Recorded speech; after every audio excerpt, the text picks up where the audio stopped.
Então esse aqui é o risco que nós vamos trabalhar. Ele é um ulamá. Eu vou explicar direitinho durante a live para vocês o que significa, mas são aqueles riscos que a gente vê que vai encaixando um no outro e não tem fim, né? Você consegue fazer uma composição encaixando um desenho no outro e aquilo vai se expandindo. Isso é um ulamá. Eles são muito característicos da pintura turca, principalmente na azulejaria. Então esse é o meu molde furadinho, sou eu mesma quem faço. Eu explico nos módulos como se faz, mas aqui eu vou demonstrar rapidinho como eu passo, tá? Eu coloco a parte que tá áspera, de onde saiu a agulha, ela fica pontudinha para baixo, e a parte por onde entrou a agulha, ela fica para cima. Coloco o meu risco no azulejo, dessa forma, seguro com uma das mãos, bem firme, e aí eu começo a passar o carvão. Essa é a boneca de carvão, essa trouxinha que vocês estão vendo da minha mão. Inicialmente, essas trouxinhas eram feitas com um pano que eles chamam de tul, né? Ou turban. Era um pano bem fininho, que aí eles moíam o carvão, colocavam dentro desse paninho e faziam essa transferência. Hoje, a gente faz com a meia de seda, que a gente usa, mulheres usam normalmente, né, nas pernas, aquela meia a mais molinha, com não tão sintética, digamos assim, né, que não tem tanta fio sintético, mais algodão. Ela é ótima, funciona do mesmo jeito e é de fácil aquisição, tá? Então agora eu vou tirar para vocês verem como ele fica. Tá aqui a transferência do meu risco.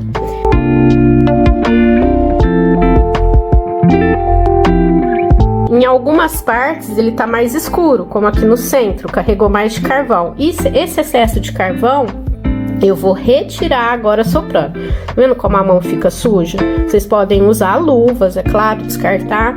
Eu evito porque eu tenho um pouco de alergia a essas luvas de látex, mas vocês podem usar sim. Agora eu vou limpar, eu tenho que ir lá fora, dar uma sopradinha de leve para retirar esse excesso de carvão, tá? Para ele não me atrapalhar na hora da filetagem. Aí eu vou preparar a tinta para vocês verem a EZ e vou começar a filetar com ela. Muito bem, agora vocês estão vendo, depois que eu tirei aquele excesso do carvão. Talvez para vocês esteja parecendo muito clarinho, né? Porque a filmagem, é lógico, ela acaba às vezes clareando um pouco mais, ou às vezes escurece um pouco mais, o que a gente realmente está vendo. No entanto, para mim que estou aqui, está assim, digamos, no tom ideal. Não está tão claro, o desenho está perfeitamente visível. E mesmo nos locais onde ele esteja mais claro, como essa parte aqui e aqui, né, que para vocês ainda deve estar aparecendo mais claro ainda, mesmo nessas partes, a visão é perfeita. Então, quer dizer que esse risco foi transferido de forma bem sucedida. Antes de eu começar a filetar, eu vou agora mostrar para vocês como que a textura da tinta EZ precisa estar. Ó, essa daqui já faz mais tempo que tá parada. Tá vendo como ela tá? Aqui em cima ela já tá meio que grossa. Vou ver como que ela vai sair. Se sair grossa, tem que espatular. Saiu mais água do que eu ponho aqui dentro do que tinta. Não tá legal. Como que eu sei isso? Porque a tinta ela não tá pretinha. Vamos ver a outra aqui novinha. Tô mostrando todas que eu tenho pra não ter dúvida mesmo. Eu quero que isso, ó, novinha, nunca foi usada. Vamos ver como que é a consistência que ela chegou. Olha, ela tá numa consistência boa, macia, mas ela ainda tá grossinha. O que que a gente faz nessa situação aqui, que era o que a minha professora fazia?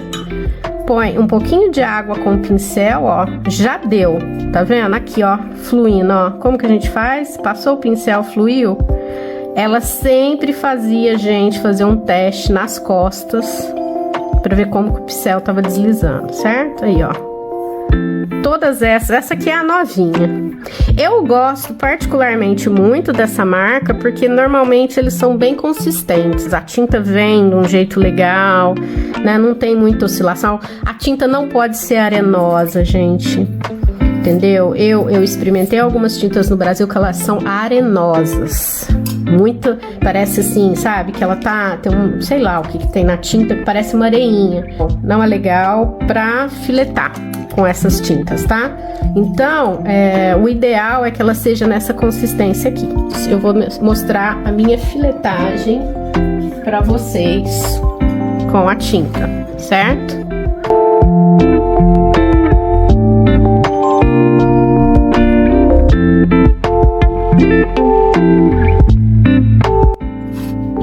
Geralmente quando a peça é grande, a gente começa até pelas beiradas para não estragar o filete, tá?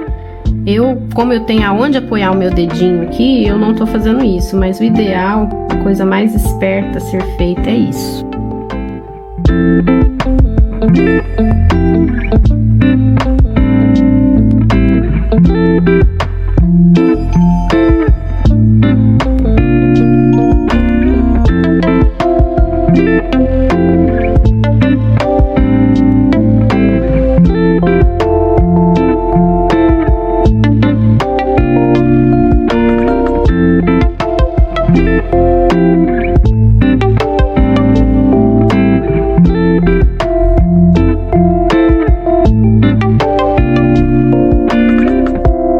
Esse filetado que vocês fazem no Brasil, que eu também fazia no início, nós chamamos de tec-calem, ou seja, trabalho de uma caneta, filetado, né?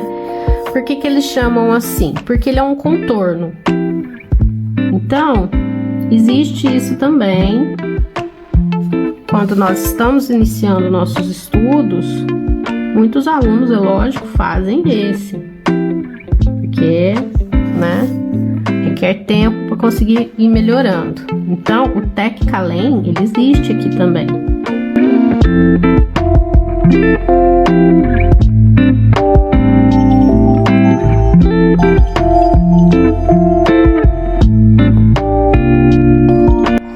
Mais como um ortaishi do que um samurishi. Por quê? Porque implica, o meu filetado já implica de maior grau de nuance, mas eu tô conversando e fazendo. Como eu disse, isso não é o ideal e eu sou muito lenta para filetar, sou extremamente lenta. Eu não tenho esse tempo todo, eu tô preparando isso aqui para a live de hoje. Mas eu estou fazendo num grau que me atende, que eu sei que tá bonito e que no final das contas também vai apresentar, vai ficar muito bonito no tipo de composição que a gente está fazendo.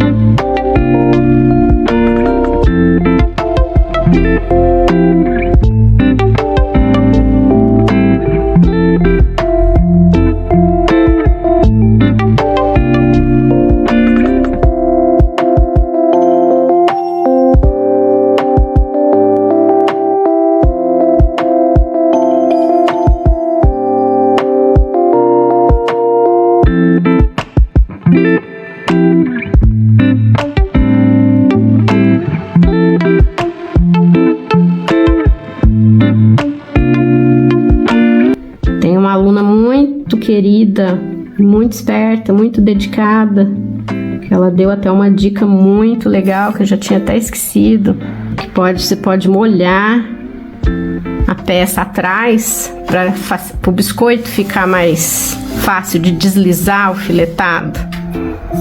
Eu achei essa ideia interessante, é verdade. Eu não faço isso normalmente, mas de fato pode ser feito.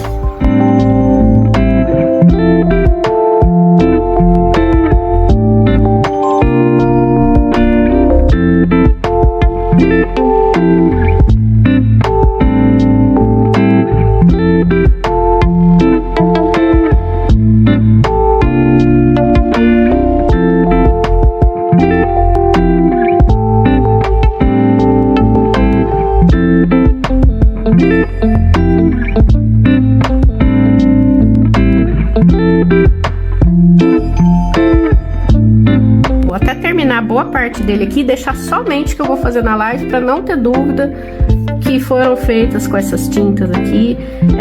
Eu acho que em parte criou-se uma ideia, né, de que não se pode fazer um turco original se não for com as tintas da Turquia. Bobagem. O que torna o trabalho um turco original é a técnica, não é o material. Materiais são adaptáveis e são mutáveis, sempre. Não se prendam a materiais. Vocês têm livre opção de escolha e mudança. Materiais são mutáveis e adaptáveis, sempre. O que não muda é a técnica, entendeu? A técnica é que é o fator que define o estilo turco.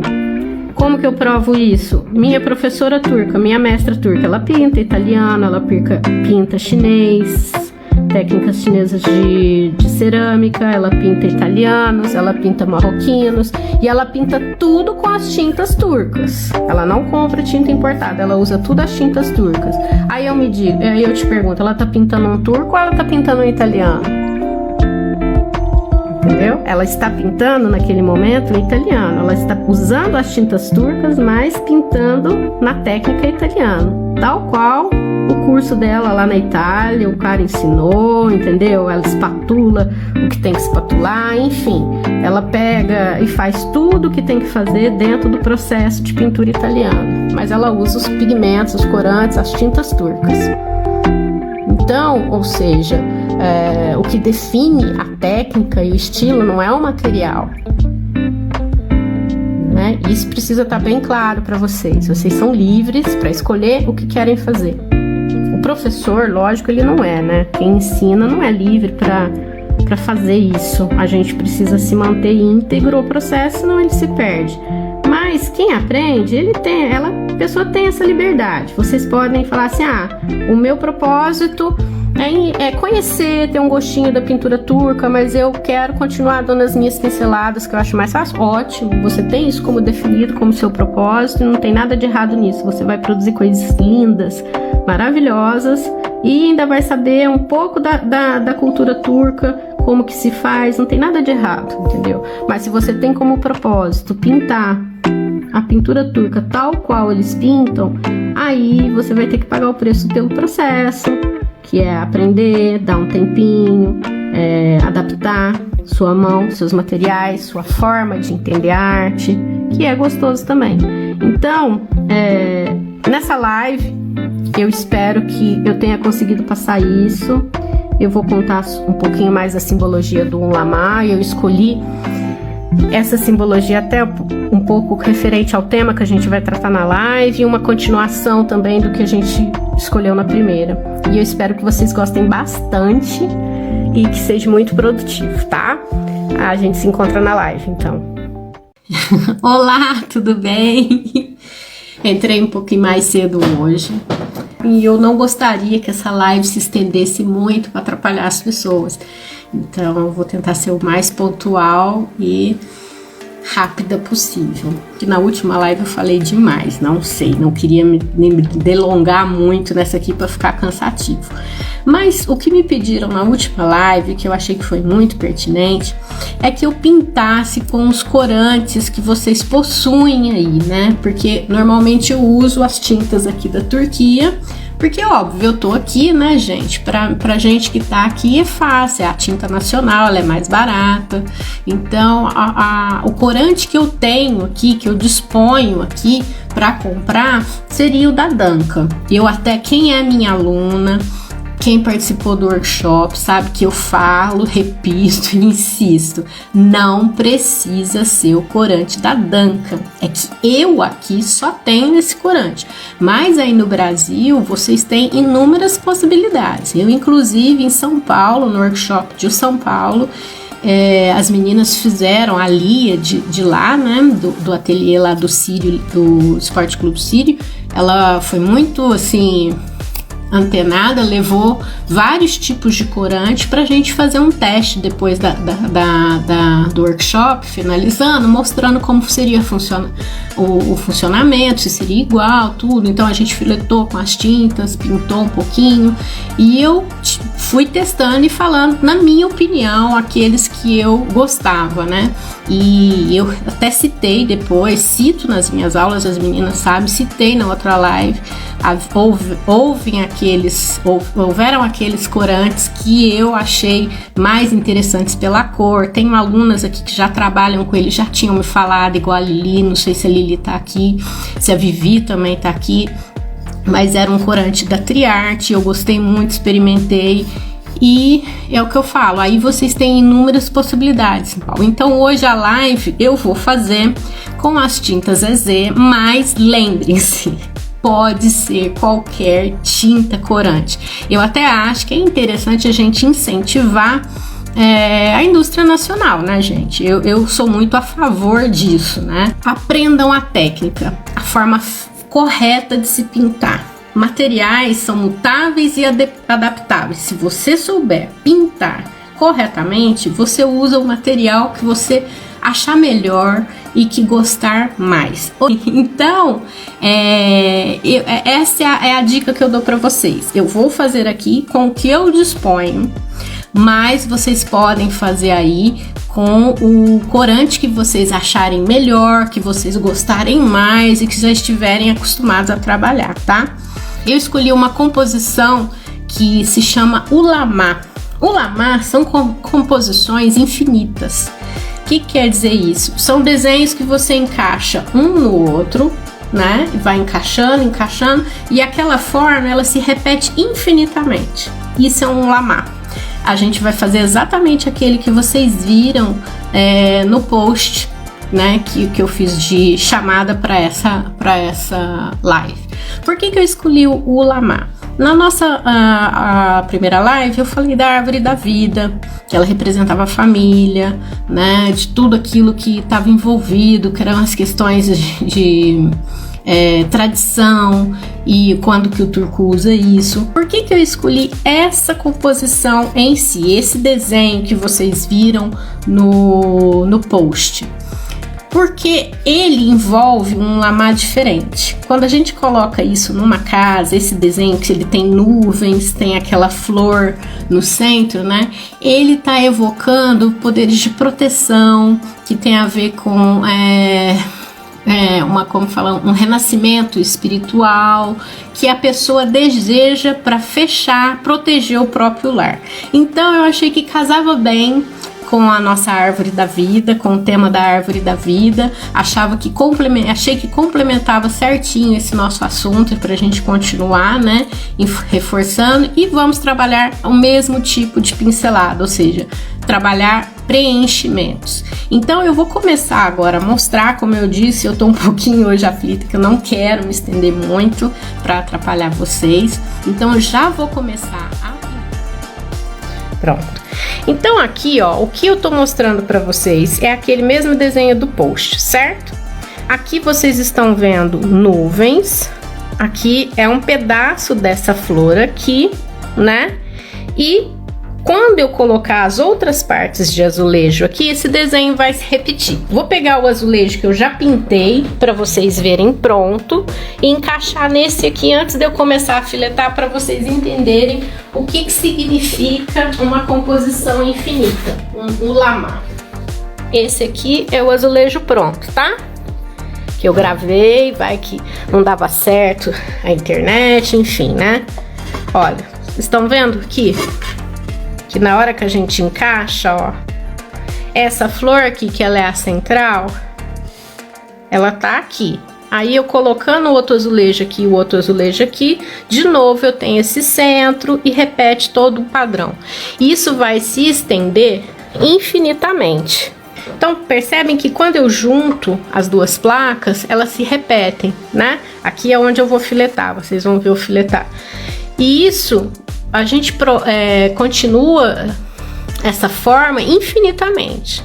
Ela não tem fim. Quanto mais placas eu for juntando, ela vai se expandindo sem ter um final, certo? Isso é um ulamá.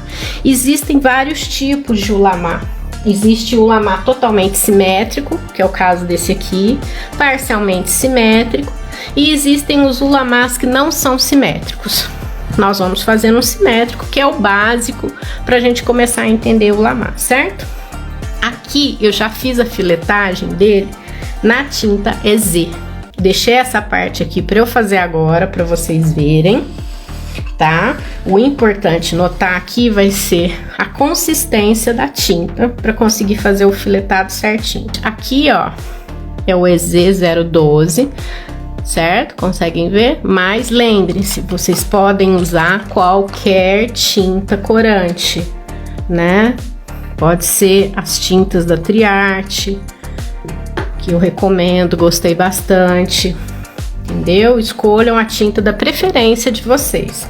Vocês viram que eu chacoalhei bastante o meu EZ e olha como que ele tá gostosinho de passar. Ele precisa estar nessa consistência. Todas as minhas tintas eu deixo nessa consistência. Se ela tiver muito grossa, emplastada, o que a gente precisa fazer? Que foi muitas vezes o que eu faço. Aqui tem uma espátulazinha, eu venho, coloco água e vou espatulando até dar. Às vezes eu pego aqui, ó, isso aqui dá pra usar de novo, secou, mas se você misturar e espatular, você consegue, certo? Então você vai deixar ela nessa consistência líquida aqui, que eu acho que é o que todo mundo já trabalha mesmo para filetar, mas se não for, isso eu aprendi quando eu comecei a pintar. Minha professora já filetava assim, né? A gente já trabalhava com a tinta gostosinha assim, jamais grossa. Porque se você trabalhar com ela tinta grossa, além de ser difícil você filetar, o seu filetado fica grosseiro. E depois esse acúmulo de tinta, tem gente que eu já vi até fritar, ficar com os pontinhos pretos. E se não fritar, é onde muitas vezes vocês acham que borra se passar, porque aquele excesso não fixou, né? Não teve como absorver o biscoito, então é onde vocês acham que vai borrar. Eu vou filetar agora aqui para vocês verem.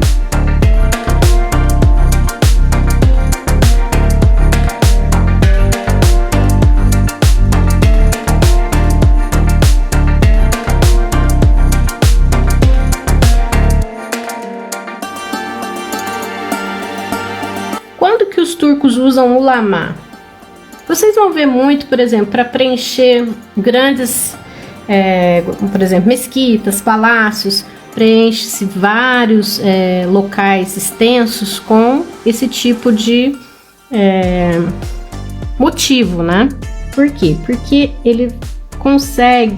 Porque o ulamá ele consegue preencher grandes espaços, né? Dá um certo requinte para a coisa sem se tornar cansativo. Ao mesmo tempo que ele compõe um preenchimento de grandes extensões, esse preenchimento ele é harmônico, ele é agradável de se ver. E ao mesmo tempo, ele passa essa ideia que o ulamá, como ele é infinito, né? Você pode propagar essa extensão dele infinitamente, é justamente para dar essa ideia de algo que é infinito, né, como o universo. Então, em locais, por exemplo, como mesquitas, faz-se referência à plenitude, o poder infinito de Deus, toda a extensão, né, sem fim do que significa Deus. Quando se faz em palácio, reforça-se ali o poder, né, a força daquele imperador, do sultão. Esse tipo de composição, ele evoca isso, o poder infinito do universo. E em palácios, mesquitas, é muito comum se ver grandes extensões cobertas com motivos em ulamá. Na casa de um turco, como que vocês vão ver? Vocês não vão ver grandes extensões, não. Mas vocês podem ver, por exemplo, um único azulejo desse aqui feito num quadrinho. E aí, a gente vai colocar em locais estratégicos da casa. Esse azulejo meu aqui em específico, esse ulamá, isso que eu tô filetando agora são nuvens, certo? Bullets. Esse motivo, esse padrão de nuvem, ele é de influência chinesa. Como vocês sabem, eu havia até mencionado na primeira live, o sneak, a pintura sneak, é uma pintura que veio para imitar uma moda que era da porcelana chinesa, né? Uma leitura que os turcos fizeram daquele estilo de pintura em porcelana. Então, muitas dos elementos e padrões que se tem na pintura sneak fazem ainda referência, né, aos elementos chineses. Tem uma influência da história, da mitologia chinesa e às vezes também alguns elementos. A nuvem é um deles. O que significa a nuvem? E isso que é interessante. A nuvem, ela representa o fogo e o vapor que saiu das narinas do dragão, um dos seres mitológicos que, segundo a mitologia chinesa, foram um dos protetores e criadores do universo, né? Existiam 4 seres principais. O dragão azul, que ele habitava o leste, protetor do leste. O pássaro vermelho, né, que seria a fênix, que a gente conhece hoje, que é a protetora do sul. O tigre branco, o protetor do oeste, e a tartaruga negra, que era a protetora do norte. Então, o dragão, na mitologia chinesa, ele não é um ser mau como é no ocidente, né? Que a gente tem aqueles ideias do dragão com os cavaleiros, que não. Na mitologia chinesa, ele é um dos 4 seres elementais que protegiam, né? E foram responsáveis por proteger e fazer como se diz, a criação, né? O mito da criação, digamos assim. São os elementais da teoria das 5 transformações chinesas.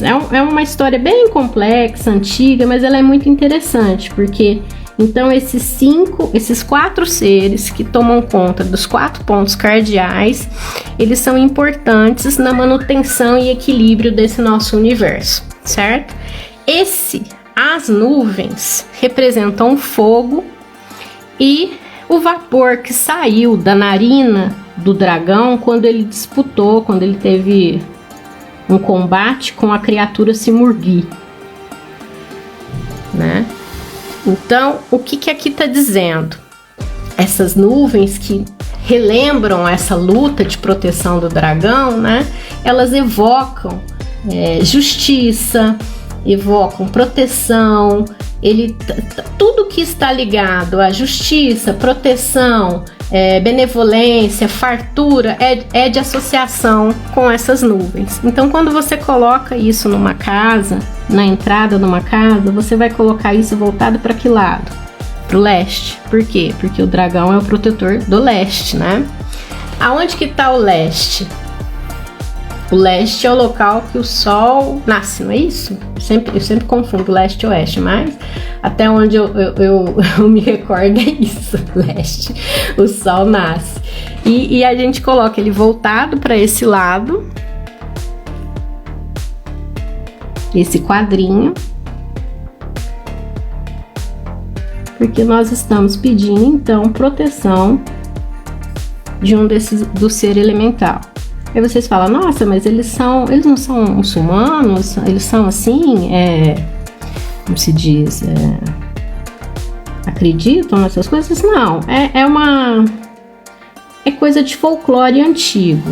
Logicamente que numa família muçulmana muito tradicional, isso não vai ter, vão ter palavras do Alcorão, de Alá, mas numa família normal que tem, ela encara isso como um objeto de arte, de mitologia, do folclore, né? Então não é encarado como algo supersticioso. Mas os turcos, eles acreditam sim muito em mal olhado, em mal sorte, tanto que existe o nazar, né? Nazar, ou olho grego, é aquele amuletinho do olho que a gente usa para quebrar, né? O olho gordo, mal olhado. Então os turcos, eles acreditam muito nisso, sim. Então por isso, esse tipo de ulamá é fácil de você encontrar. Porque, na verdade, quando você coloca ele com um quadrinho na entrada da sua porta, ele é quase que como se fosse um baguá. Então, só que ele tem que estar voltado para o leste, né? Ele está pedindo a evocação desse lado. Então, ele está pedindo proteção para aquela família, para aquele lar, está clamando por fartura. É isso que significam essas nuvens.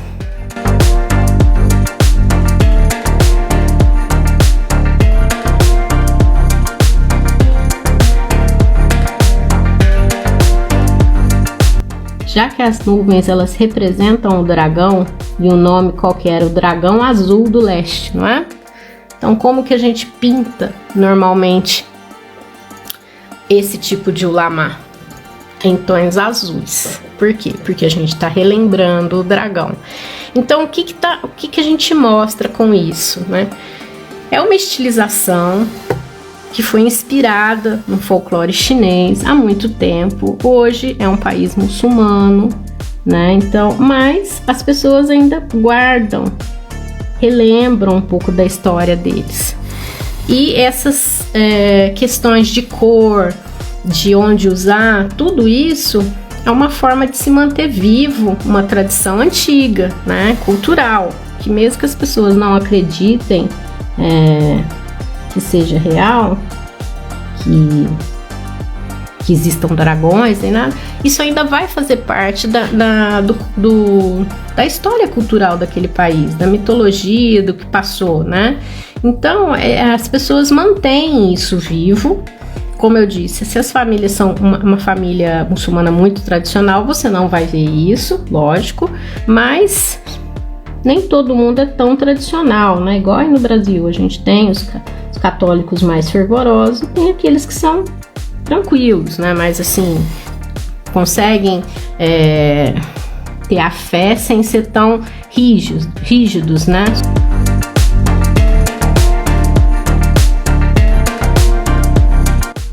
Nós vamos ter aqui também aquelas pessoas que são mais ortodoxas, né, que seguem a risca, e daí não se pode ter símbolos, não se pode ter nenhum elemento que seja diferente das palavras de Alá, assim como no Brasil a gente tem na casa dos evangélicos, não se aceita imagem, não se aceita símbolo, mas também existem as pessoas, como os católicos, que acreditam em Deus, mas para eles não interfere você ter imagem, você pular a festa junina, ou seja, não, aqui na Turquia não é diferente disso. Existem também as pessoas que são muçulmanas mais ortodoxas, e existem os muçulmanos que não são ortodoxos.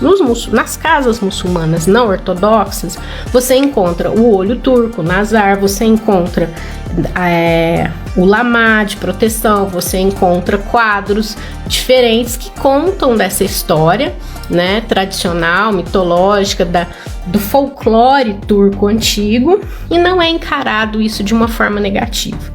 Se um turco ortodoxo entra nessa casa, ele também não encara nada negativo. A casa da pessoa, se quiser usar, usa, enfim, não há problemas nesse sentido, entendeu? Só tô explicando que é normal a gente encontrar em algumas casas, em outras casas não, e por quê?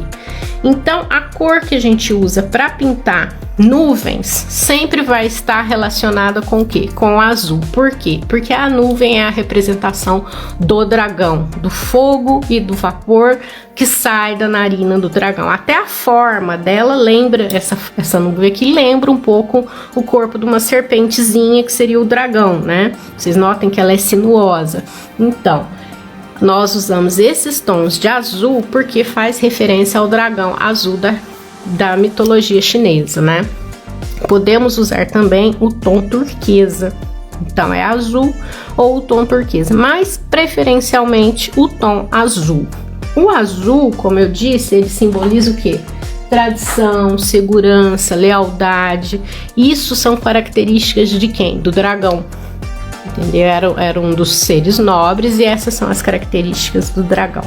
Então nós colocamos sempre na parte leste da casa, de preferência na entrada, para rebater o mal olhado, a energia negativa, e proteger o leste da casa. Há quem tenha os 4 baguás, que teria a fênix. Vocês já devem ter visto pratos que tenham a fênix, a tartaruga e tem também o tigre branco. Esses 4 seres mitológicos, eles aparecem na pintura turca, sim. E aí, você sempre vai encontrar esses objetos de decoração apontando para a região da casa, onde está o norte, sul, leste, oeste. Você não encontra, quando você encontra isso exposto, por exemplo, o dragão no oeste, entendeu? Não, você vai encontrar ele colocado nas posições corretas, protegendo a casa nos 4 cantos. Eu gosto muito desse aqui. Essa visão que a gente tem do Hatay é como se a gente estivesse vendo a nuvem, né? A gente estivesse voando como um pássaro do céu e olhasse para baixo, e é como a gente vê essa flor. Então, essa flor no centro do Ulama, que quer dizer o centro, uma coisa infinita, ela representa a unidade familiar, né? Protegida pela justiça, evocando a proteção, a fartura, mas ainda assim é uma unidade familiar nesse caso aqui, tá? Eu vou começar então agora a diluir a tinta para vocês verem como que eu vou pintar com ela. Isso aqui, vocês lembram da última live que eu fiz uma demonstraçãozinha com a tinta EZ? Aqui ela secou, certo? Ó, tá sequinha. Isso aqui, como eu disse, não tá perdido. Eu uso muito isso aqui é uma pipeta Pasteur. Se você colocar água aqui, ó, pronto, olha lá. Então, gente, corante não se perde nunca. É só hidratar. Não terminou de usar, não usou tudo, deixa. Você pode colocar numa vasilhinha, esperar decantar, ou se deixar secar também, não tem importância. Depois você vai lá e hidrata ele. Eu vou colocar esse aqui, ó, que é o 023, o azul noite. Eu vou colocar nesse potinho aqui e diluir para vocês verem. Olha lá, tá vendo? Ela tá bem mais grossinha. Se eu fosse filetar com isso, eu tinha que colocar um pouquinho de água, de todo jeito, para ela não ficar tão grossa. Agora eu vou colocar aqui um pouquinho de água. Pronto, ó, aqui já deu. A minha ela já deu o tom. Ó, manchando o pincel e fazendo a gotinha, certo? Quer pôr um pouquinho mais de água, pode. Se quiser que ela fique mais aguadinha, mas pra mim ela tá o ideal aqui, tá? Então eu vou trabalhar com essa tinta aqui. A gente sempre molha o biscoito, não muda nada com a técnica, é a mesma coisa. Mesma coisa pintando com a tinta turca quanto pintando com essa daqui. Vou começar com a flor aqui, ó. Aqui foi onde eu acabei de filetar. Vou dar um tempinho, porque... antes de eu... pena que eu molhei. Quero mostrar uma coisa pra vocês. Vocês estão vendo que esse meu azulejinho, ele tá um pouco sujo, né? E essa sujeirinha dele, o que que é? Isso é o carvão, porque eu usei pó de carvão. Normalmente, nem sempre eu limpo não, tá, gente? Mas como eu noto que vocês ficam... não entendem se é borrado, se não é, dessa vez eu vou limpar para não restar dúvida que não é o corante que tá borrando. Então esse aqui é o azulejo, ainda sujo de pó de carvão. Isso aqui é farinha de trigo mesmo, normal, tá? Bel, olha a mágica que você gosta. Você passa a farinha.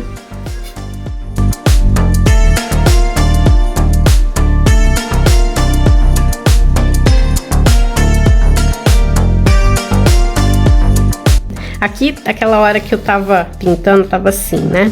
Então aqui foi onde eu filetei por último. Foi a hora que eu molhei pra começar a pintar. Daqui a pouquinho sai. Pronto. A gente usa essa farinha pra tirar o excesso do pó de carvão que a gente usou, e aí o biscoito fica limpinho. Por que que eu fiz isso? Nem sempre eu faço, não. Mas como eu sei que como a gente vai pintar aqui, e a intenção é que vocês entendam que não mancha, que não tá manchando, mexer com o resto do pó de carvão nessa situação, vocês poderiam achar que era mancha do corante, não é? Era o pó de carvão. Então, por isso que eu tirei. Vocês podem usar esse artifício tranquilamente na casa de vocês, tá? É assim mesmo que a gente usa. Usou pó de carvão, filetou, depois é só passar a farinha. Teve uma aluna minha que passou maisena, deu certo também. Então, é farinha ou maisena. Você coloca que ele vai tirar o restinho do carvão que tá sobre o biscoito e ele fica limpinho. Agora, ó, estou molhando. A minha água aqui, nesse caso, ela já tá suja porque eu limpei o pincel, né, aquela hora. Mas não tem importância, porque como eu vou trabalhar só com tom de azul, não tem importância ele molhar aqui de azul. E o outro tom que eu vou trabalhar é o vermelho. O vermelho cobre essa aguinha aqui. Aguadinha, ele tem força para cobrir. Olha, eu tô passando a água, tô passando para onde tá o filete. Viu? Não acontece nada. Por quê? A textura do filete, da tinta para filetar, ela tava correta. Não há excesso ali para vazar, certo? Agora eu vou começar a pintar.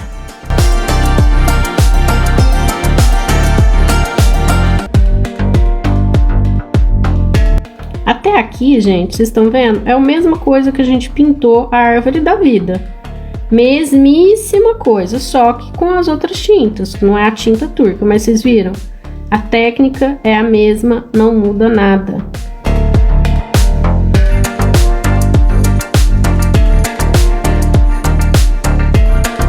Imaginem que você é um pássaro, você está lá no céu e você olha para baixo. Como que você enxergaria essa flor lá de cima? Entendeu? Então você tá vendo ela assim, né? Essa seria a visualização que você tem dessa flor. Algumas flores a gente não sabe quais são. Já faz muito tempo que foi criada essa estilização, então as pessoas não sabem exatamente qual flor eles estão retratando. O que a gente sabe é que tanto os persas, aquela região da Pérsia, né, da Anatólia, usa-se muito esses desenhos, o Irã. Então é onde o império ali conversava, né? Teve influência, dominou, e essas pessoas,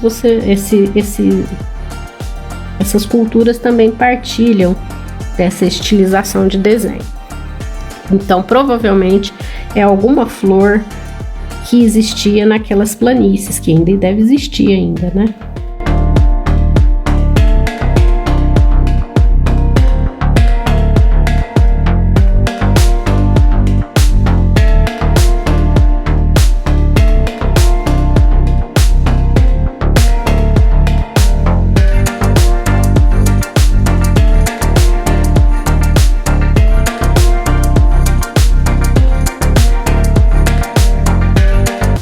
Ao mesmo tempo também, porque flor que a gente combina com as nuvens? Porque o dragão, ele simboliza a primavera. O dragão, ele é o símbolo da primavera, né, dessa estação. Cada uma das figuras mitológicas representa um dos pontos cardeais da Terra, né?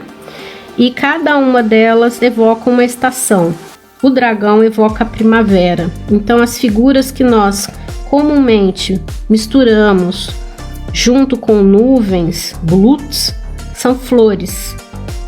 E aí, o que nós estamos querendo evocar com isso? A primavera, ela evoca o renascimento, regeneração, né? Então, é como um pedido de que a alma sempre se regenere, renasça forte, né? Os perigos e problemas, eles sempre vão existir na vida de todo mundo, isso é fato. Ninguém tem uma vida que passa sem nenhum problema, sem nenhum tipo de, né, desgosto. A questão é como você reage a eles e como você supera, né? O poder de superação, de regeneração dessas circunstâncias é que são importantes, né?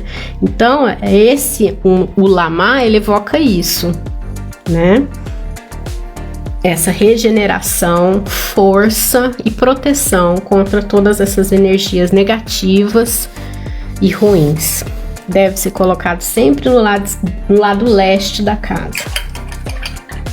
Agora eu fiz essa partezinha aqui da flor, certo? Outra coisa que eu fiz, que eu costumo fazer, eu já falei, meus alunos sabem, no workshop eu falei, e acho que na outra live eu mencionei, e nessa aqui eu acho que eu comecei de novo e esqueci, porque é tão automático em mim que às vezes eu me perco. Antes de pintar, mesmo que eu esteja colocando aqui, molhando o biscoito um pouquinho, eu gosto de borrifar ele antes, um pouco. Eu borrifo o meu biscoito inteiro com a água, com aquele borrifador mesmo de passar roupa, uns 20 minutos antes, só para ele não ficar muito seco, muito esturricado. E eu acho mais fácil do que ficar toda hora molhando muito para pintar, então eu faço isso, tá? Então, por exemplo, aqui eu molhei algumas partes, mas mesmo assim eu gosto, gente, de borrifar água nele antes. E aí, às vezes, você nem precisa molhar tanto o biscoito, porque ele tá molhadinho, né? Mas, por que a gente molha mesmo antes? Alguém lembra? Para não manchar. Se não molhar, a tinta, ele fica tão seco que ele chupa na hora e mancha. Você tá passando o filete, ótimo. Se você esperar ele secar completamente no biscoito, vai ser muito mais difícil dele sair ou borrar quando você for pintar, do que se você, na mesma hora que você filetar, você começar a pintar, né? Para que é indicado isso? Quando a gente está começando, é natural que vocês raspem muito a ponta do pincel no biscoito, até porque a forma de pintar aí no Brasil é passando a pincelada, né? Raspando. E aqui a forma de pintar não é uma condução da gota. A gente não encosta muito a cerda do pincel no biscoito. Então isso não vai fazer arrancar ali o seu filete. Mas no começo, até vocês adaptarem a mão, isso vai acontecer. Então o ideal é que você espere pelo menos 24 horas depois que você filetou para você começar a pintar. A tinta, olha, vou mostrar ela aqui. Tá vendo como ela tá bem? Ó, tá bem líquida. Essa é a consistência, que não é muito diferente de que tem que ser a tinta, da consistência dela para filetar, tá, gente? É essa consistência aqui da tinta que vocês têm no Brasil, que não é a tinta turca. Se ela tiver aguadinha desse jeito, tá ótima para pintar. Quando vocês forem fazer esse manchadinho daqui, ó, aí ela vai estar mais aguada ainda. Vocês podem usar até a água suja da canequinha, que já dá para fazer essas manchadinhas aqui. Vou fazer essa parte agora da nuvenzinha para vocês verem, e depois a gente vai colocar o vermelho, tá bom? Vou fazer agora uma das nuvenzinhas para vocês verem, tá? Ó, aqui eu vou precisar hidratar bem. Por quê? Porque eu quero uma manchadinha. Eu tô usando a água aqui, ó. Ela já tem uma corzinha, o que é ideal, porque eu quero aqui um efeito de nuvem, né? A nuvem, ela não é chapada, concorda? A pintura, ela não é fechada. Aí, vocês vão agora molhando um pouquinho da pontinha do pincel de vocês.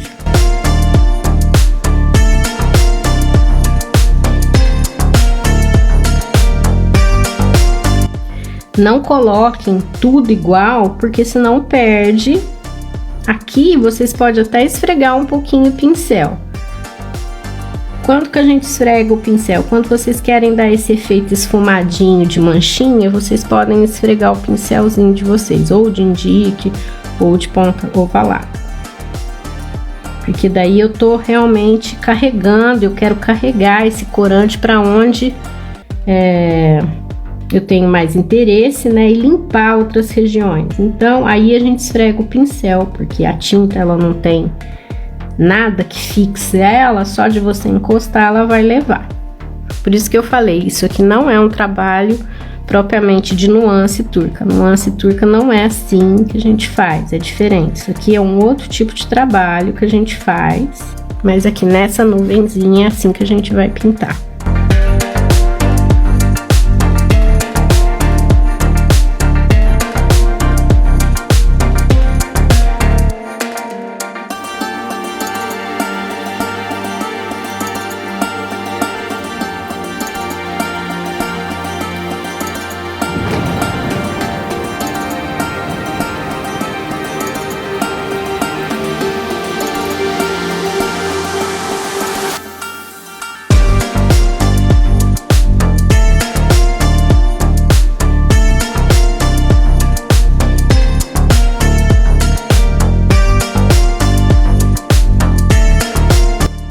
Borrei ele um pouquinho pra fora, mas tem importância. Vou pegar o lápis borracha, vou limpar pra vocês verem.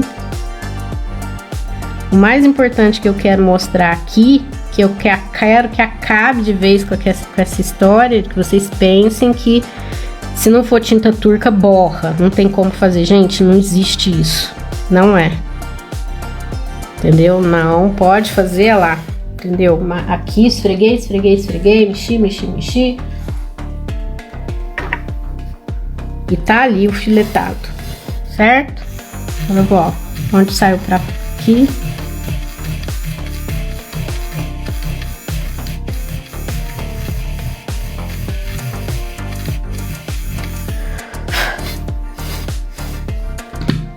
Vou pegar até o estiletinho pra limpar mais aqui, porque se eu chegar mais perto ali, ó, se eu forçar aqui, eu arranco, ó, vou arrancar aqui, ó. Tá vendo, ó? Saiu. Porque não foi queimado. Isso aqui não tá queimado. Vocês conseguem ver que saiu ali o filete, ó? Vou dar um zoom pra vocês verem, ó. Vou tirar o filete dessa parte aqui pra vocês verem. Ó, vou tirar aqui, ó. A peça, ela não foi queimada, gente, entendeu? Então sai, ó. Isso sai, se não fizer. Aí, vamos supor, saiu. Tirei, arranquei, o que que eu faço? Faz de novo. Aqui eu fiz só pra mostrar pra vocês que não tá queimado, é uma questão de cuidado, mas também não vai borrar, tá? Só fazer a diluição certa, esperar secar um pouco.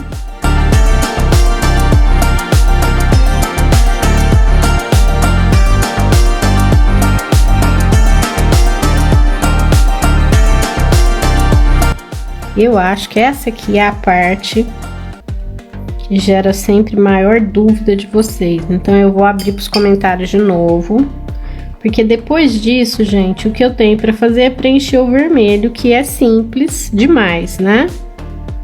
Aí é só uma repetição nisso tudo. Tudo que eu tô fazendo aqui eu vou repetir por toda a forma, tá? Então, vamos tirar as dúvidas que possam ter a respeito dessa parte aqui do filetado. Antes de eu começar o vermelho. Eu posso abrir para dúvidas, depois eu vou apresentar o vídeo de eu pintando tudo inteirinho. Thalita edita pra gente, pra ficar uma coisa mais agradável. Não toma tanto tempo de vocês, certo?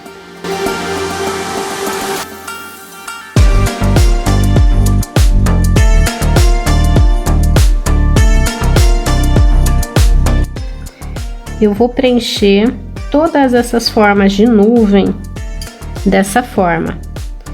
Como eu disse, essa forma que eu estou pintando não é a forma de nuance turca. Tá? As nuances turcas, elas são um pouquinho diferentes. Isso aqui a gente chama de manchadinho.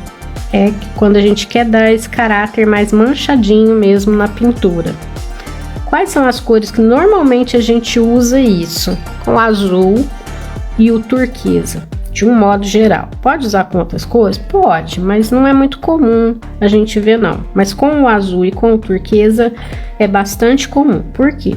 Justamente por ter a nuvem, né, que simboliza o dragão. Então, o dragão, ele é azul, as nuvens a gente costuma pintar de azul ou com o turquesa. O turquesa por si só, eu já avisei uma vez, já falei, o corante, ele já tem como se diz, na característica dele, fazer uma pintura mais manchada, que é muito apreciado aqui também, né? Então, e o azul a gente tenta imitar o movimento do turquesa.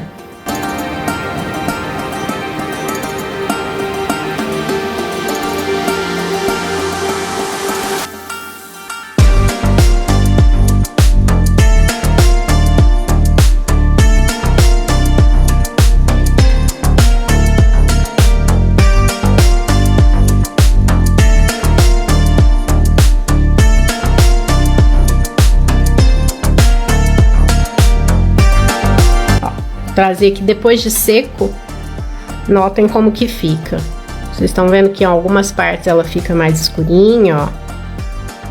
Em outras coisas mais claras, outros pontos mais clarinhos. É isso que vai dar a leveza na hora de queimar, né? Aí a flor ela vai ficar completamente fechada, né? Então essa é a forma de trabalhar o azul aqui. Essa parte aqui já tá secando, vocês notam que ela tá ficando bem mais clara, e essa parte que ela tá mais escura é onde ainda tá molhado. É normal, porque como eu ainda estou trabalhando aqui a cor, a água que o biscoito tá chupando aqui tá impedindo dessa daqui secar. Isso é normal, tá? Mas depois que ficar em descansar, não estiver mexendo mais, ela seca e vai ficar tudo igual. Agora eu vou colocar o vermelho. Eu vou fazer em algumas partes desse desenho o vermelho. Eu vou usar esse aqui, ó, o vermelho paixão, que é um que se assemelha muito ao tom do vermelho bandeira turco. Eles chamam de vermelho bandeira porque a bandeira deles é vermelha, né? Vou usar esse cantinho aqui do azulejo.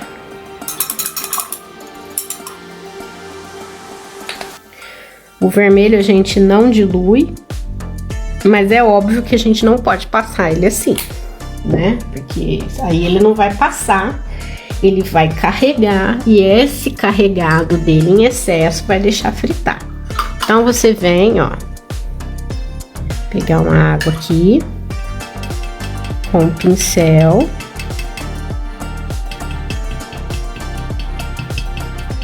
Você pode usar até a espátula. Como a minha espátula tá suja de preto, eu não vou usar não. Vou usar o pincel mesmo, que as tintas, quando a tinta é boa, que eu costumo dizer o que é um corante bom, é um corante que ele não é arenoso, gente. É isso que vocês têm que olhar. Se ele for arenoso, não é legal pro tipo de pintura turca, que é uma pintura que vai trabalhar com nuances aquareladas, certo? Se ele não é arenoso, ele é ótimo. Porque mesmo que ele esteja grosso, olha que na hora que você coloca a água, ó, pronto. Ficou ótimo. Não tem nenhuma areinha, nenhuma pedrinha. Só diluiu ali e ficou gostosinho. De passar, tá ótimo. É assim que é o ponto. Eu vou pegar o número 3 para fazer esse preenchimento. Notem que até agora não mudou nada de como eu pinto com a tinta turca. Concorda? Não mudou nada. Eu não fiz nada, absolutamente nada diferente. O que eu mudei? Eu mudei meu material. Mas a minha forma de pintar, ela é a mesma. A mesma. Então, gente, é que eu digo, aprendam a técnica da forma correta. Que daí você vai saber trabalhar com qualquer material. Você vai conseguir adaptar e você vai saber até qual material que você vai precisar para conseguir fazer o trabalho que você deseja, tá? O vermelho é a última cor que a gente pinta, lembra? Aqui eu ainda vou colocar um pouquinho mais de azul, mas vocês que estão começando, terminem toda a parte azul, para depois vocês colocarem o vermelho, senão não ficar esfregando, mexendo com a tinta para esfumar e manchar, aí vocês podem acabar passando pelo vermelho e manchar, tá? Como eu não vou poder esperar isso, né, terminar aqui na live, eu só tô mostrando para vocês que a gente faz da mesma cor, da mesma forma. Aqui é aquela partezinha que eu falo que a gente precisa dar o respiro, né, nessas pétalas aqui, ó. Então daí como que eu vou fazer? Eu vou passar assim e vai deixar um respirinho entre uma e outra. Da mesma forma que a gente fez na árvore da vida. Mudou nada, gente.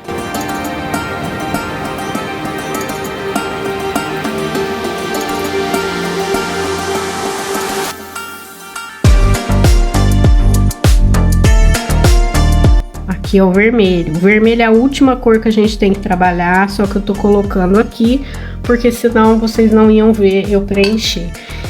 Como que eu coloquei ele aqui no meu pirizinho? Tornando a dizer, gente, eu uso essas tintas porque são as que eu tenho aqui. Vocês não têm que trabalhar com o corante da Duncan, não precisa. Escolham as tintas que vocês gostem, que vocês tenham aí no Brasil. No ateliê dali em São Paulo, eu experimentei as tintas da Triarte, eu gostei muito, entendeu? Eu sei que a Vivi usa, ela gosta bastante.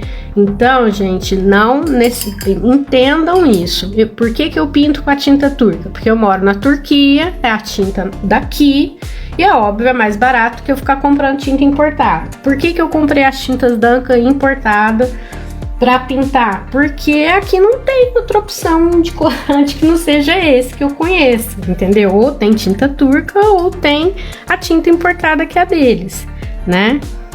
Então, é por isso.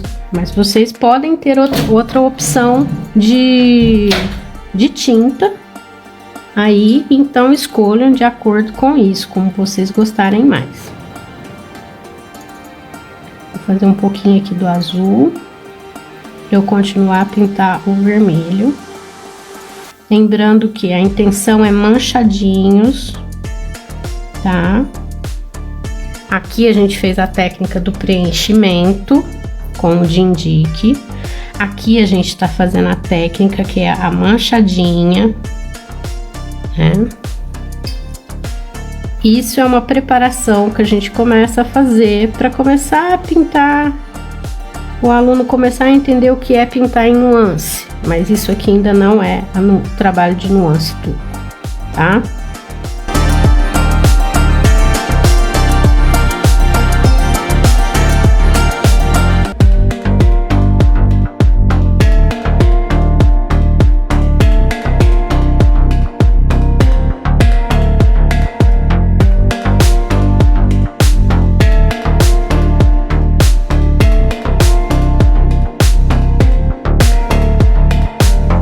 É uma questão de se adaptar ao movimento, a como trabalhar a tinta. Não precisa queimar risco antes de pintar. Não queima para pintar no estilo italiano. Vai queimar para quê? Pintar no estilo turco? Não é o caso. É uma questão de se adaptar à forma de pintar mesmo. Só isso.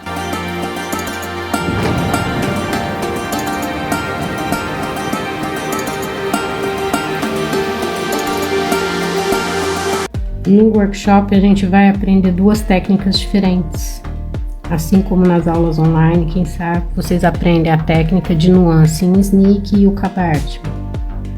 Mas aqui, com essa live, vocês já puderam aprender como fazer um preenchimento fechado no estilo turco, né? Que é homogêneo e não mancha.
comecei, mas eu misturei o vermelho aqui, ó. Coloquei, molhei meu pincel na água, até deixar ele na consistência boa para se pintar. Se ele ficar muito grosso, a tinta não flui como deveria e acaba ficando aquelas partes grosseiras em acúmulo, que é o que vai acabar fritando na hora da queima, né? A tinta ela precisa ser totalmente absorvida pelo biscoito. Ela entra assim, parece um alto relevinho porque ela tem água, mas vocês viram até no azul que à medida que o biscoito vai chupando a água, isso vai descendo e ela fica planinha, retinha, sem nada em alto relevo, certo? Agora o vermelho tá demorando um pouquinho mais para chupar, por quê? Porque o biscoito ele tá molhado. Eu acabei de pintar o azul, então o biscoito absorveu bastante tinta. Ele vai demorar um pouquinho mais para absorver, mas não tem importância. No final, ele absorve tudo e a tinta vai ficar lisinha.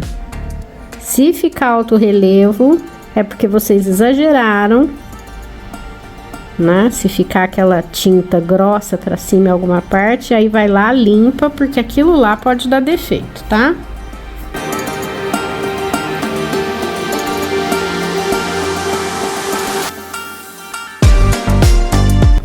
Esse lado de cá que eu terminar, eu depois vou fazer a limpeza dele.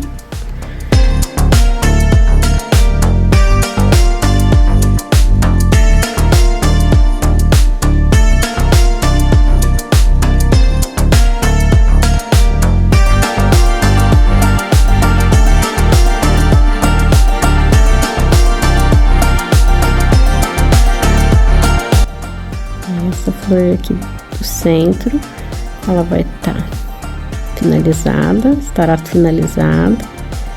Eu vou só limpar.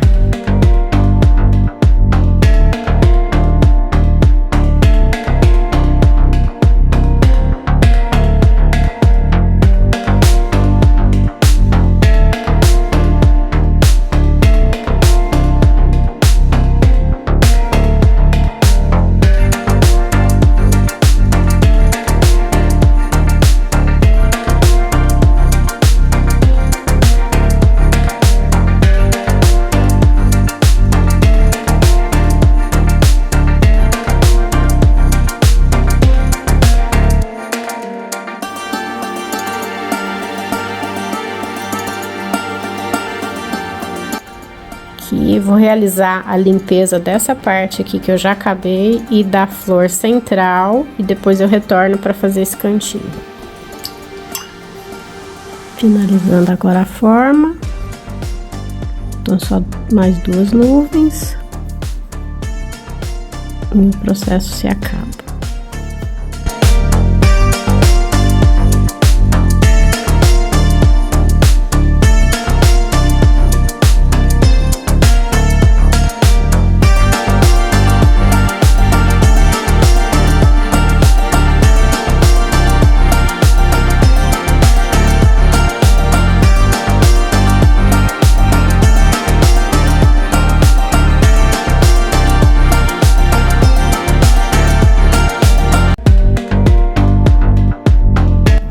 Essa pintura, quanto mais devagar você fizer, melhor ela fica, viu, gente? Não tentem fazer muito rápido, não. Façam com calma, paciência. Ela vai ficando cada vez mais bonita. Evita que pingue. Vamos tentar adiantar o processo, pode ocasionar esses errinhos bobos. Vocês não precisam passar por isso.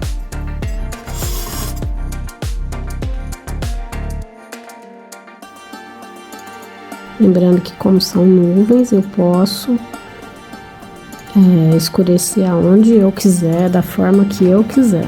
Não precisam ser todas iguais. Aliás, é até melhor que não sejam, né? Todas totalmente iguais. Que dificilmente na natureza você vai conseguir ver isso, né? uma nuvem totalmente igual a outra. Então, essas coerências na hora de pintar são interessantes também.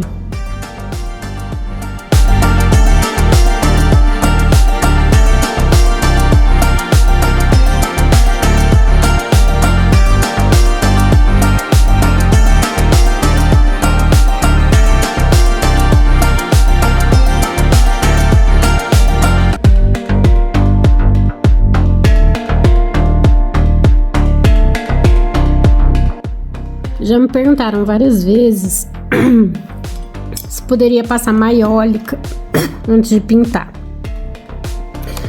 Como eu já disse várias vezes também, os turcos eles não pintam sobre maiólica. Isso não é uma característica da pintura turca. Aí você diz, mas qual é o problema?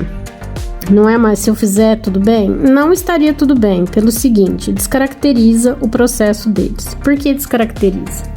Vocês sabem de onde surgiu a maiólica? Vou explicar o porquê.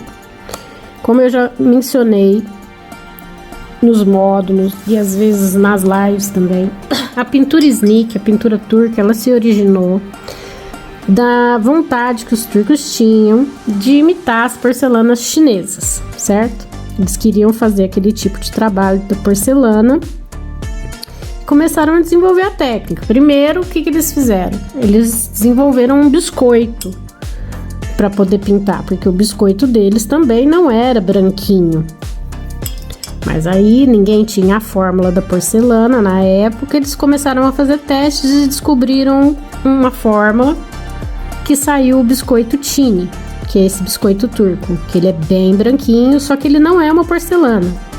Então ele não é porcelana, mas ele é um biscoito cerâmico muito branco. Ok, atendeu a necessidade, começaram a fazer. Os árabes viram isso, né? E gostaram, acharam interessante, assim, que coisa interessante, o que será que eles fizeram ali? Não tendo a fórmula da porcelana, como também não tinham a fórmula do biscoito turco, o que eles resolveram fazer? Eles começaram a passar um esmalte branco na peça cerâmica antes de pintar, certo? Eles acharam isso interessante, queriam essa fórmula turca, mas não tinham, então eles começaram a passar um esmalte branco na peça antes de pintar. Houve um período da história que teve a expansão árabe e a expansão turco-otomana. E eles chegaram nas costas da Itália, chegaram na Espanha, né? Foi uma época de expansão. Até hoje você tem influência tanto da cultura turca quanto da cultura árabe, né? Em algumas partes da Itália e em algumas partes da Espanha. Tiveram grande influência disso, porque houve a expansão árabe e também a expansão turco-otomana. Um dos locais que teve essa expansão foi Maiorca. Lá eles gostaram, viram os trabalhos dos árabes com pintado, né, sobre o esmalte branco, gostaram muito e começaram a copiar isso, certo? E aí se originou então a técnica de Maiorca ou da maiólica, ou seja, a maiólica é um produto, né? A técnica se originou, né, da necessidade, da intenção de se imitar esse biscoito branco. Então eu te pergunto, se você copiar a ideia de passar maiólica, você está deixando de pintar um turco e está passando a pintar como os italianos, né? Porque você está tentando substituir, e isso aí você descaracteriza uma técnica e começa a entrar no campo de outra técnica, que é a da técnica maiólica. Então por isso que eu não incentivo isso. Eu incentivo que vocês busquem outras alternativas, um biscoito mais claro, pode até modelar o biscoito de porcelana e pintar antes da queima, antes da esmaltação, né, que daí ele é um biscoito normal, igual um biscoito cerâmico, E os turcos desenvolveram também para algumas regiões que eles habitavam, principalmente, que não tinham materiais tão bons para a produção de um biscoito turco Tini de qualidade. Então eles desenvolveram um produto que eles passavam para corrigir essas falhas do biscoito, que nós chamamos aqui de astar, né? Ele foi desenvolvido especialmente para se adaptar ao biscoito Tini, o astar, né? Então eles passavam esse produto para corrigir alguns defeitos da cerâmica, do biscoito cerâmico, quando eles começaram a expandir e ir para outros locais, né? Onde a material é importante que se entenda isso, né? Cada local possui um tipo de argila, de matéria-prima, né? Na Turquia, as argilas que nós encontramos aqui são muito boas e de uma qualidade, assim, diferente, né? Então, a gente tem umas argilas muito boas, a reserva, né? Não que do Brasil seja ruim, não é isso, é que é diferente, só são diferentes, a cor é diferente. E isso é da natureza, do local, onde se pode extrair, né? E ali em Iznik é onde ficam as grandes reservas, por isso que as fábricas de cerâmica desde os tempos antigos foram montadas ali, Iznik, Kutay, porque são as regiões que se possui a argila, né? Um solo da onde se extrair e produzir essa argila de qualidade, é dali. Então, eles quando foram também na expansão e não encontravam esse tipo de argila adequada, né, para suprir as falhas, eles passavam astar. O astar a gente pode passar antes de pintar, né? Ele não é um esmalte, é um outro tipo de produto que visa corrigir não só a cor da argila, mas outros defeitos também. Ele fecha o biscoito mais, um biscoito não antes de pintar, mas depois da queima ele favorece que se feche mais, que ele não fique tão poroso para absorver líquidos. Então o astar ele corrige, ele corrige um pouco algumas coisas da argila. Então, para que ele fecha? Ele evita que ele craquele.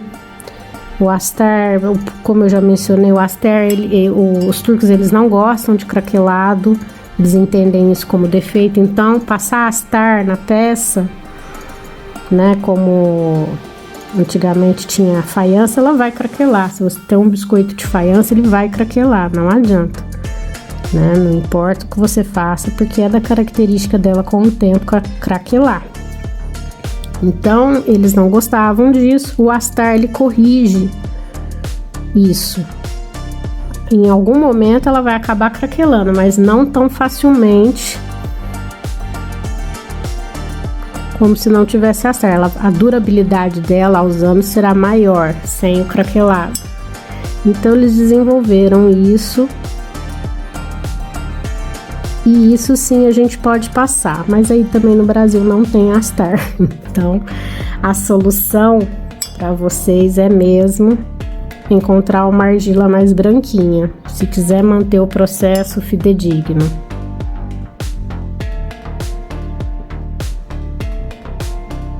Terminando essa parte aqui, aí é só o restinho do vermelho que falta e já vai estar pronto.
De novo, vou molhar meu pincel. Com a própria água do pincel, eu vou deixar a tinta na consistência.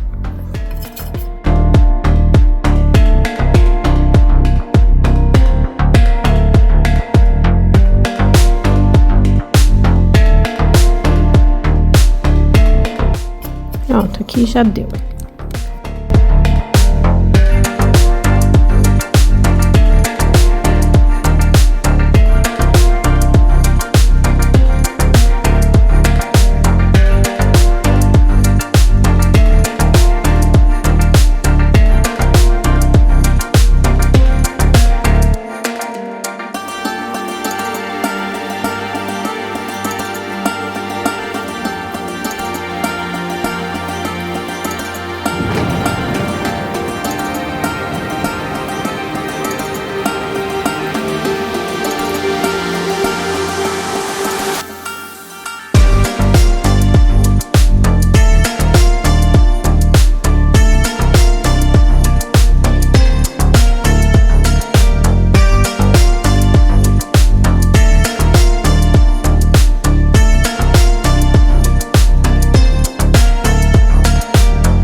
Prontinho, finalizado.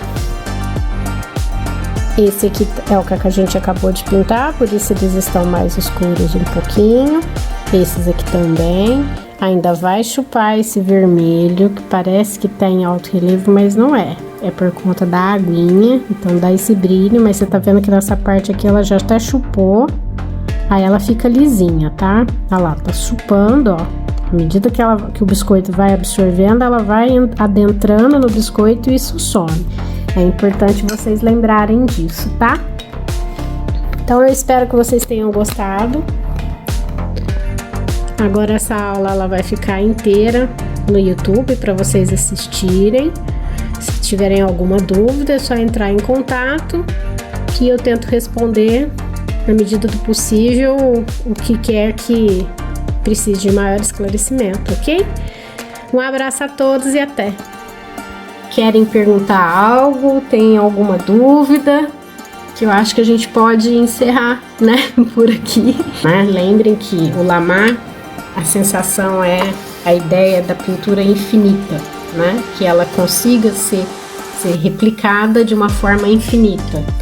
Quantos azulejos eu quiser colocar um do lado do outro, aquela extensão vai se replicando, né? Que são as leis do universo, né? Esse infinito nos remete a pensar sobre isso, sobre a nossa pequenez na existência humana. Me despeço então, uma boa noite para vocês e espero encontrá-los logo numa outra live. Vamos marcar, vou pensar num tema bem interessante. Deem sugestões para mim, o que vocês gostariam de ver, que daí eu me organizo para fazer, ok? Beijo a todas e até!